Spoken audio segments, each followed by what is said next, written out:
Matthew chapter 18. The parallel account is Mark 9 and Luke 17. We're going to look at Matthew's account.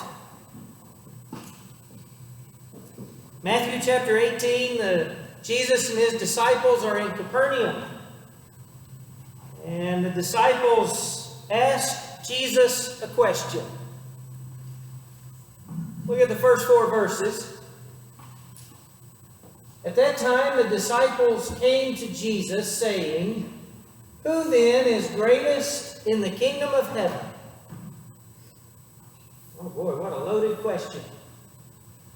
And you have to stop and wonder, why is that even on their mind? But we'll come back to it. Who is the greatest in the kingdom of heaven? Then Jesus called a little child to him, set him in the midst of them, and said, "Assuredly I say to you, unless you are converted and become as little children, you will by no means enter the kingdom of heaven. Therefore, whoever humbles himself as this little child is the greatest in the kingdom of heaven." So they come to him and ask, who will be the greatest in the kingdom? What do you suppose they're thinking? Pick me, Lord, pick me. Pick me, yeah. What else? They follow him, they're close to him, they must think it's them. They think they have an inside something, pull, influence. They've traveled with him, learned from him, sat at his feet. They are his disciples. So they're thinking that it's surely going to be them. Any other thoughts? Why are they asking?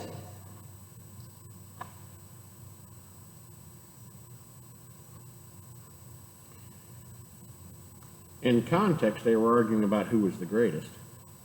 On the road into Capernaum, that was what they were arguing about. And the other accounts say that Jesus says, "Okay, we're here now. Tell me what your argument was back a few miles about." Right. They've been talking about this for a little while now. They are curious. And Jesus does the unexpected, right? He does what they never expected him to do, which is kind of his forte. He draws their attention to a child. And what does he say?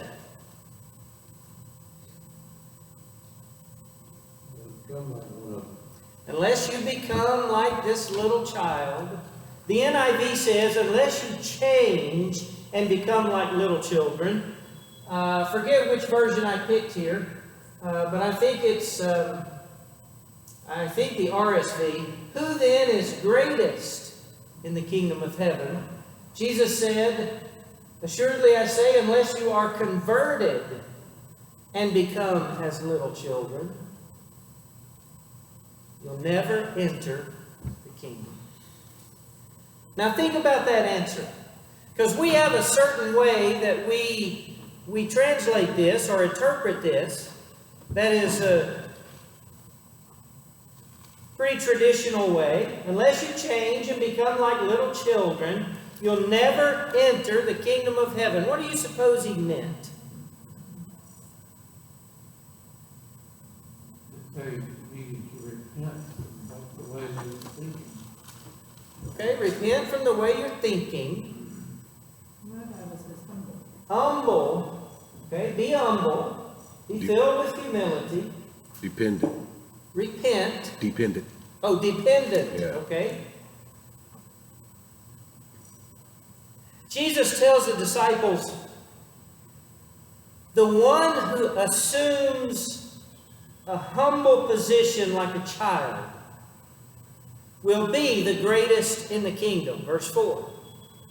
The ESV says, whoever humbles himself like this child is the greatest in the kingdom of heaven. This one says, whoever humbles himself as this little child is the greatest. So what does that mean? It means those that do, there's a lot of greatness. There's more than, it becomes plural, it becomes more than one.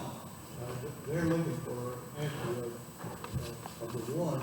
Okay. Which one of us And Jesus has given an answer that any and all who will convert it is and becomes like If you repent and become filled with humility like a child, you'll be the greatest in the kingdom.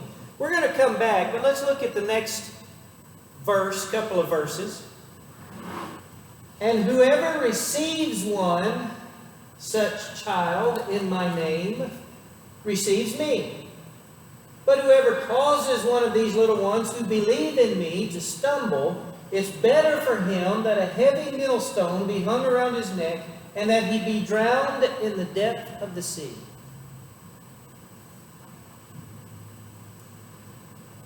So if you can receive a child in my name, you're receiving me, he says. That's kind of the same wording as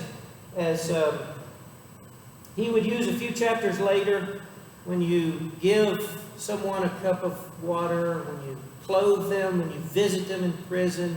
You're doing it to me. Hold on to that thought for a moment, and let's see if the geography helps us any at all. We're in Capernaum.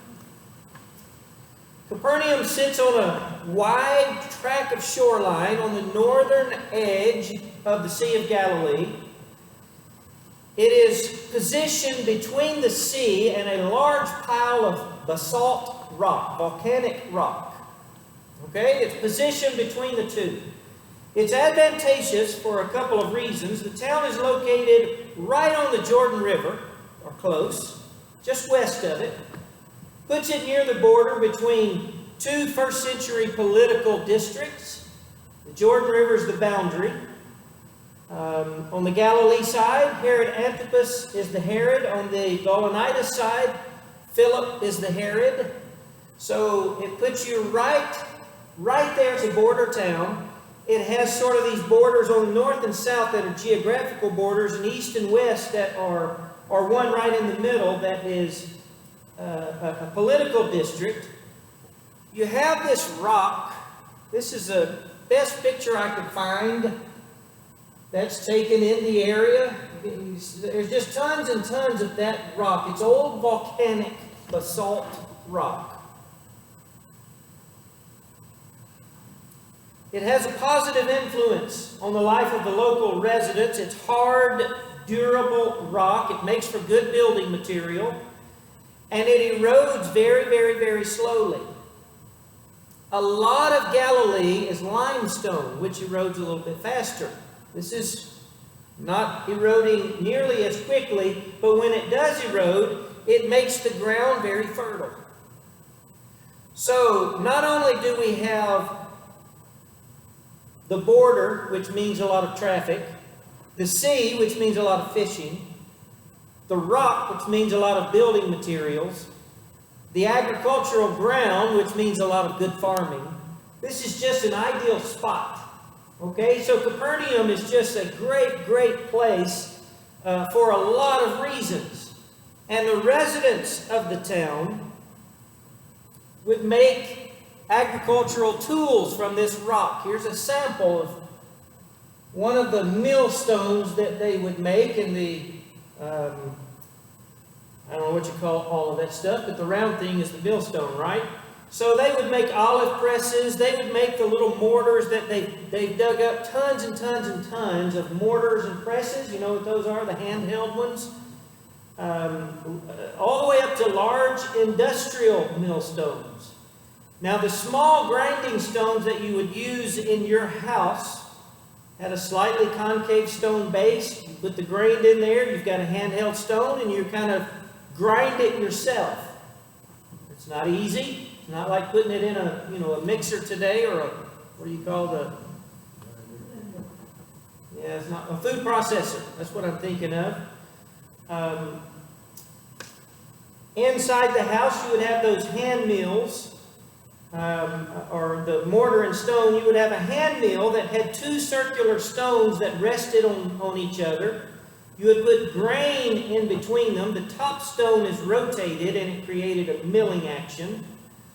Look over at Matthew 24, if you would.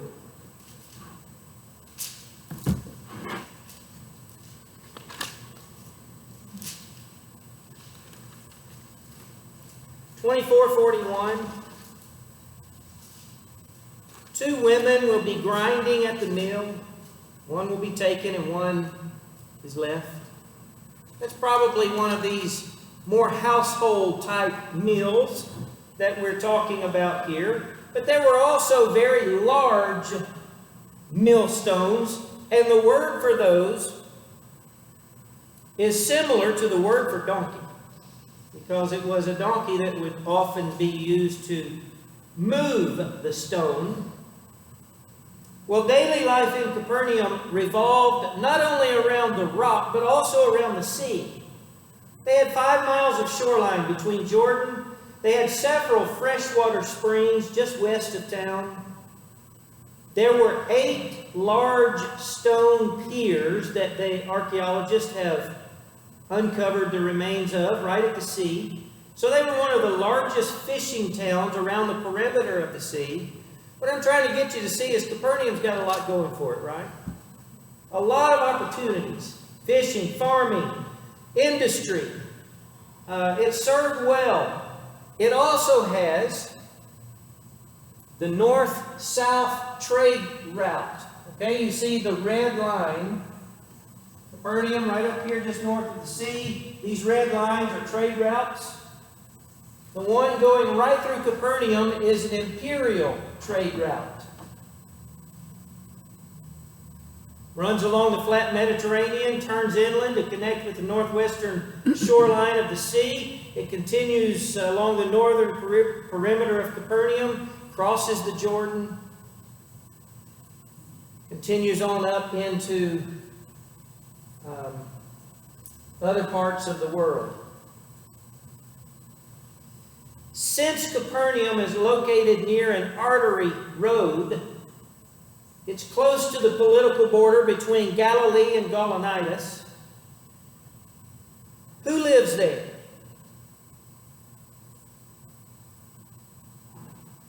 Just Israelites? Gentiles? Israelites? Fishermen? Farmers? Agricultural workers? Traders? Business people? Because it's right on the border, you've got soldiers. You've got tax collectors. You've got all sorts and kinds of people that live there. And where does Jesus spend most of his ministry? Right here.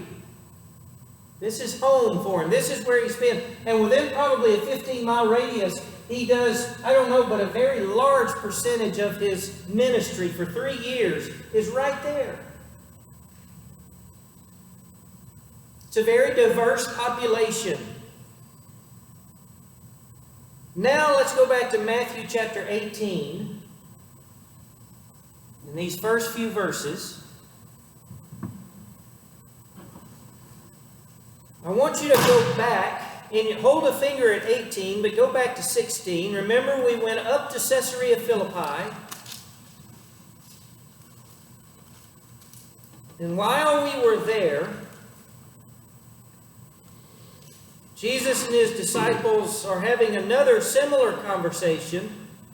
Questions going back and forth. Who do people say that I am? And of course, they answered about all the prophets and so on and so forth. Well, who do you say that I am? And what does Peter say? You are the Christ, the Son of the living God. You are the Christ, the Messiah, the Anointed One, the Son of the living God. And of course, Jesus says, Blessed are you, Simon Bar-Jonah. Flesh and blood hasn't revealed this to you, but my Father in heaven. And I tell you, you are Peter, and on this rock I'll build my church. The gates of Hades shall not prevail against it. I give you the keys of the kingdom, so on and so forth. Jesus goes on to tell them, I'm going to die, but I'm going to be raised again after the 3rd day. They have the conversation, take up your cross, follow me, deny yourself. You want to save your life, you'll lose it. You lose your life for my sake, you'll find it. He has told them that first shall be last, the last shall be first. In other words, he's pointed out to them this upside down hierarchy, that's not the right word, ladder. I don't know what word I'm looking for, but everything's upside down. First is last, last is first. And then chapter 17, they go up on the mountain, the transfiguration with Peter, James, and John witnessing. They come back down, he heals a boy with a demon. By the way, they've just heard from God, this is my son. Listen to him. Again, he tells them about the death and resurrection. So when we get to chapter 18, you have to keep in mind all that has been leading up to this point. They're in the political district of Galilee. They've returned to Capernaum. The disciples ask, okay, Lord, then who is the greatest in the kingdom?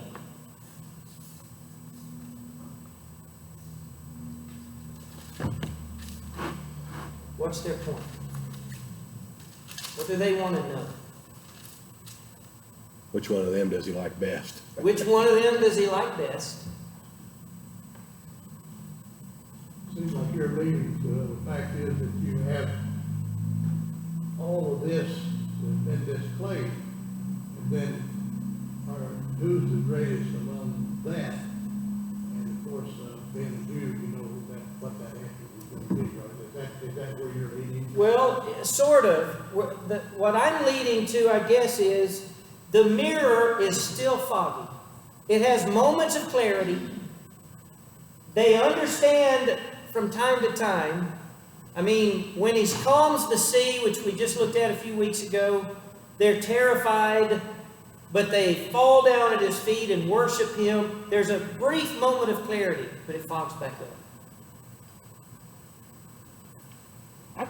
I can well imagine them asking this question, accepting you.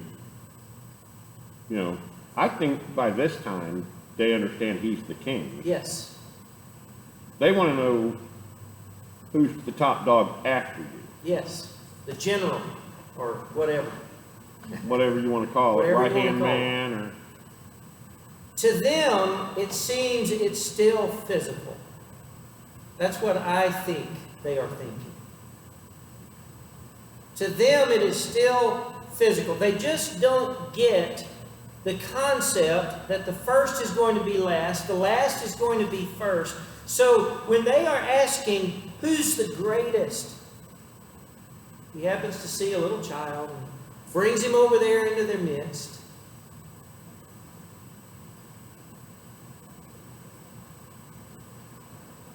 It's an upside-down power structure. That's what I'm looking for. Well, what do you think? Them being in the physical sense, thinking as most of us would think, you're looking out not only among the ones you're with, but also the ones that he has contacted and been part of. And the question comes into play, in my thinking, it has nothing to do with what's going to transpire or what's going to change or what's going to be. What the best is, you look out and you pick. I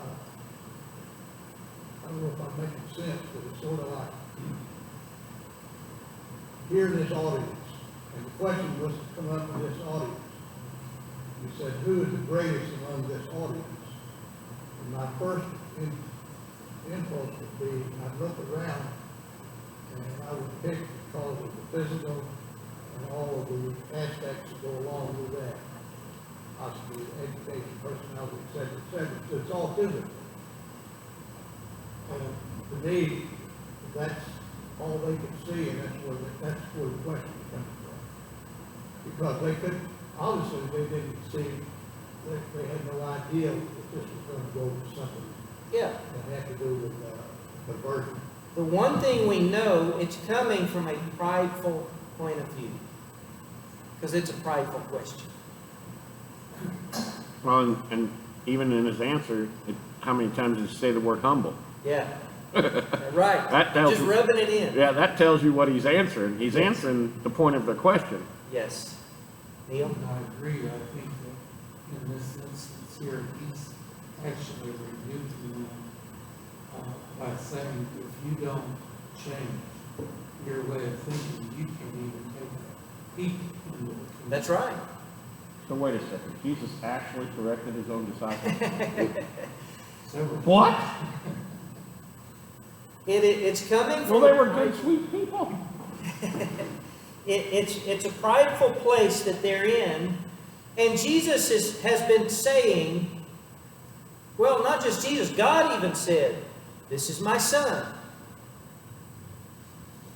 You're the Messiah, they have said, the Son of the living God. They recognize that, but they're not seeing that he has come in a very humble fashion and living a very humble life. It's an upside-down power structure. It's not at all what they are thinking. He is a Messiah who is very humble, and he is on his way to Jerusalem to die. That's what he's telling them. But they're not getting it. They're not seeing it. And the way he answers shifts the focus from one who's going to occupy a position of greatness to whoever is going to be willing to follow my example and take a lowly, humble position. Keep reading. And whoever welcomes one such child in my name welcomes me. Who is he equating himself with? The humble child. If anyone causes one of these little ones, those who believe in me, to stumble, it would be better for them to have a large millstone hung around their neck and to be drowned in the depths of the sea. Woe to the world because of the things that cause people to stumble. Such things must come, but woe to the person through whom they come. If your hand or your foot causes you to stumble, cut it off and throw it away. It's better for you to enter life maimed or crippled than to have 2 hands or 2 feet and be thrown into eternal fire. And if your eye causes you to stumble, gouge it out and throw it away. It's better for you to enter life with 1 eye than to have 2 eyes and be thrown into the fire of hell. Going back up to verse 5, you welcome one such child. He's not talking about that child in their midst, is he?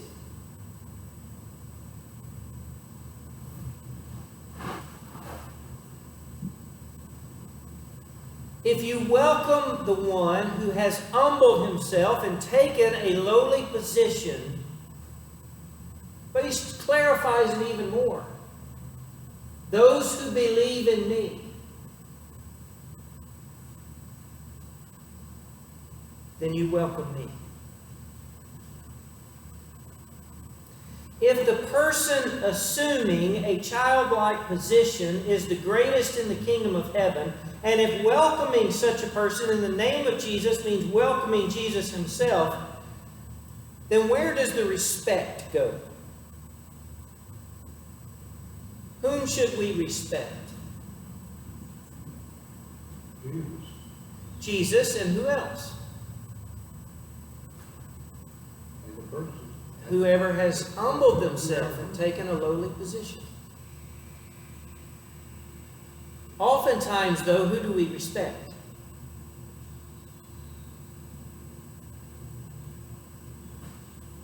It's backwards. Appears to be an authority and Yeah. big The dog. powerful, the successful. I've worked with a few congregations, and I know people are watching the video and whatnot. We have a tendency, and I'm not calling I have no single person in mind or congregation in mind, but we tend to appoint our leaders even from the realm of success, right? On one occasion, a congregation had no elders, and they appointed 2 men that I thought Finally, these are the most humble men. They were not successful in business. They had been blue-collar workers their whole lives. They were not wealthy by any means. They were quite poor, in fact. That's not a good word. Lower middle class, shall we say. Very. Shepherds at heart. But it didn't last long. Nobody could get along.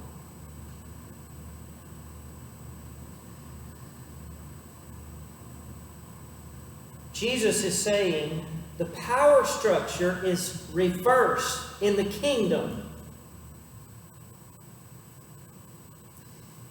And if anyone causes a little one, or one who believes in Jesus, to sin, and the verb here suggests entrapment. Okay? It's reminiscent of the power structure of the day that this is being written. What are the ones who are in charge constantly trying to do to Jesus? Trap him. And this is really more, it's written more of an accusation to them than it is just, let's say I accidentally caused you to sin. I didn't mean to. I certainly didn't do it on purpose. That's not what he's talking about. The verbiage is more, if you entrap one of these very humble people, the specific sin isn't mentioned because that doesn't matter. Think in terms of, for example, the woman caught in adultery. That seemed to be a clear trap, didn't it? One of the classic biblical examples is Ahab and Jezebel stealing Naboth's vineyard. Okay. And I'm sure that story was at least somewhere in Jesus' mind when he's telling this. Okay. They made accusation against him that they knew were false. They paid false witnesses to get up and testify that it was true. They knew the whole thing was a sham just so they could get him killed and steal his property. Which is similar then to the crucifixion, isn't it? Correct. Because all those same adjectives could be used there. Anyone deceiving another into committing sin, Jesus says, is going to be severely punished. They'll suffer severe punishment. And he gives quite an imagery, or an image. It'd be better for them to have a large millstone hung around their neck and be drowned in the depths of the sea. See, when we traditionally read this, we automatically think of children, and I think it probably applies. But I think it has a dual interpretation. With the use of the phrase little one, you question, well, is he still talking about children? Well, sure, I think that's on his mind, but I think he's talking about just anyone who has taken this humble, lowly position, believed in him, and now someone comes along and traps them into a sin. There are two Greek words that are translated large millstone in the NIV. The RSV has great millstone. It's that big, huge industrial one. Produced and exported from Capernaum. The adjective meaning heavy is at its root the word for donkey, which was used to pull it and turn it. The upper millstone turned by donkeys in the milling process. So he's not talking about a little one. There's no escape from this, in other words. That's pretty graphic imagery, isn't it? Woe to the world because of the things that cause people to stumble. What does the word woe mean?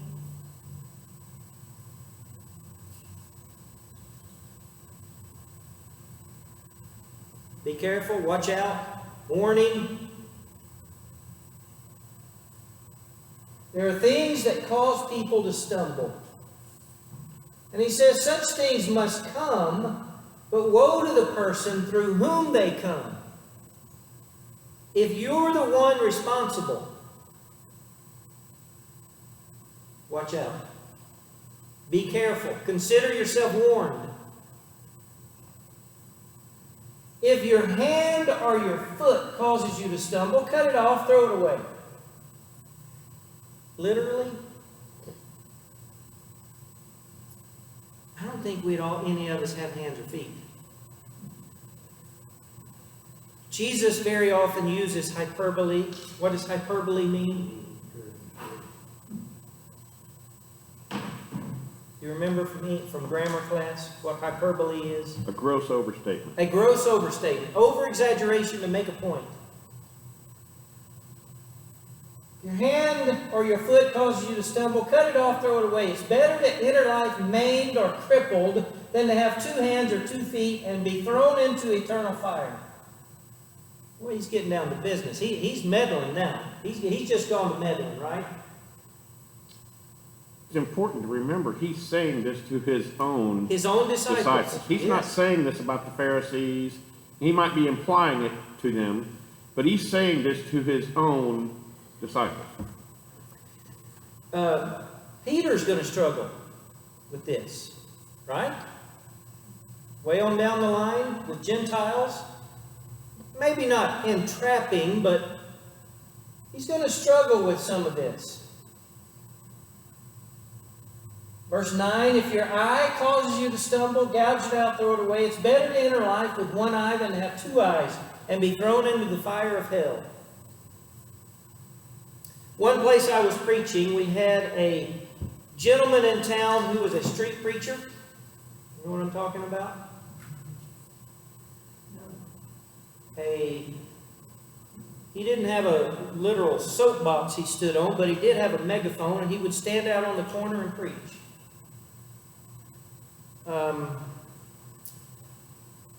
He would stop by my office fairly regularly because he was basically homeless, lived in his car. To be honest with you, I'm not sure mentally he was completely there. I think he struggled a little bit mentally.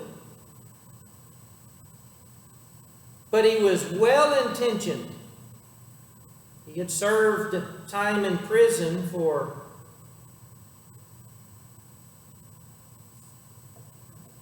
sexual misconduct. He had lived in this town most of his life. He would come in and sit down in my office and talk to me. He wore a patch. And one day I asked, how did you harm your eye? He said, I tried to gouge it out. He showed me the scars where he tried to cut off his arms and his feet. Because he took this literally. He knew what his weaknesses were. And he took it literally.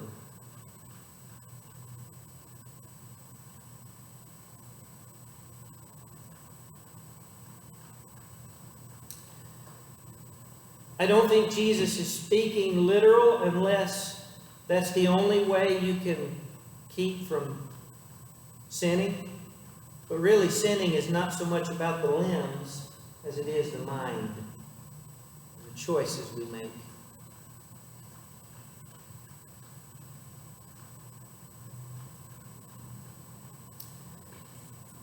What are your thoughts?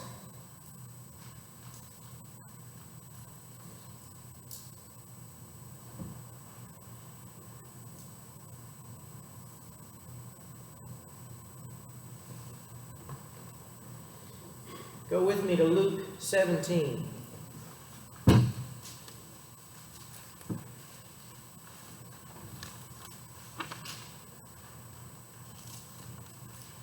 Verse 1.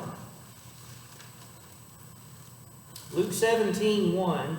And he said to his disciples, temptations to sin are sure to come, but woe to the one through whom they come. Isn't that a curious statement? Sin is going to come. Temptation is going to come. But watch out to the one through whom it comes. What does that mean? To be, in a real sense, it'd be like knowing there's a mental of alcoholics, and then you build a bar right next to their home. Okay. I mean, I can go on with some of the other. Okay. But that, Some sins we are responsible for all on our own. But sometimes it comes through other people. Just because you're not the one who sinned doesn't mean you're off the hook. That's what he's saying. When you cause someone, Paul would write about this, right? When you cause the weaker brother to sin.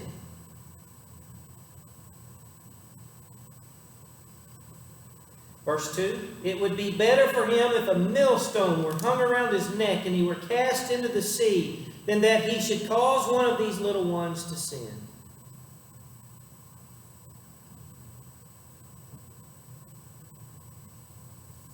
So watch yourselves. So watch yourselves.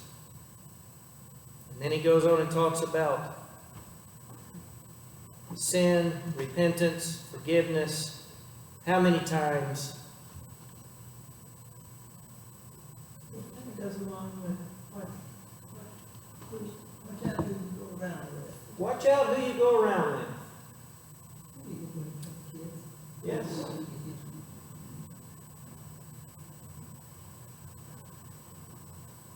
I think it's just kids. Watch how you influence others. Be careful how you live your life. I don't deny that this is about, I don't want my behavior to cause somebody else to sin. But if we go back to that original concept of entrapment, this is not, I did something wrong and persuaded you to join me and we both got in trouble. Right. This is beyond that. Right. This is, I'm going to take advantage of you and put you in a position where you lose so I get some gain out of it. It has that deceptive element. Yes, if you boil this down to some examples, it might look more like this. I don't like the preacher at the congregation, so I'm going to trump up charges against him to get him fired. Or, I don't like this elder, so I'm going to smear campaign him in front of other members. Or, you could keep listing those examples. But an easier way to think of this is any doctrine that allows me to marginalize somebody so that they get poor treatment, I'm automatically in trouble for that. Right. I'm with you. I think a lot of times, many people take a position, well, it wasn't me that sinned, it was really him, but you set the stage. I mean, Sometimes that's the case. You can use that in 1,000 scenarios. I don't take drugs, but I sell them. So I didn't sin. You sinned. So you're taking a position that I'm not evil because I made it available for you to do something bad. You can use that analogy to everything in life, where you can cause people to offense by making it available for them. It's a lot of times called temptation. Just keep in mind, in its immediate context, it was about humility versus pride. Powerful versus the humble. And Jesus was trying to get them to see an upside down power structure. Next week, we're going to go down to Jerusalem. First time we've gone down there. We're going to look at Gehenna. Gehenna. Was that the dump outside of Jerusalem, or was that the eschatological place of judgment? Yes. Yes. Yes. We'll see if I change your mind tomorrow, or next week.